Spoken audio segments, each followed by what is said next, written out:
हम मीनू झा उपस्थित छी एकटा चौड़चन के गीत लऽ के। गीत के रचनाकार MM झा जी छथिन। सब गोटे के चौड़चन पावनी के बहुत बहुत शुभकामना। धन्यवाद। जय मिथिला, जय मैथिली। केलखिन इजोर सबके अंगन माँ, चौठी के चनमा केलखिन इजोर सबके अंगन माँ, चौठी के चनमा एलखिन चौठी के चनमा, एलखिन चौठी के चनमा केलखिन इजोर सबके अंगन माँ, चौठी के चनमा।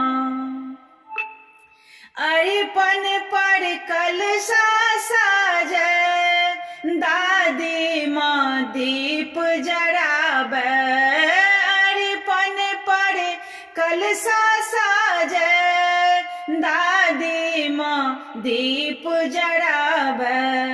रही रही के ताकै सब गगन माँ, चौठी के चनमा केलखिन इजोर सबके अंगन माँ, चौठी के चनमा।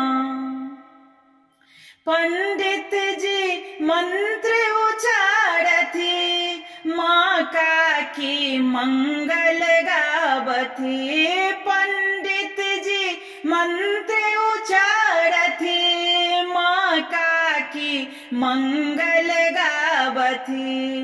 हरियर हर्षायल सभक मन माँ, चौठी के चनमा केलखिन इजोर सबक अंगन माँ, चौठी के चनमा। टिकरी पीरिकिया के पावनी, मिथिला लागे मन भावन। टिकरी पीरिकिया के पावनी, मिथिला लागे मन भावन। स्वर्गो स सुंदर बास भवन माँ, चौठी के चनमा केलखिन इजोर सबके अंगन माँ, चौठी के चनमा। एलखिन चौठी के चनमा, एलखिन चौठी के चनमा केलखिन इजोर सबके अंगन माँ, चौठी के चनमा।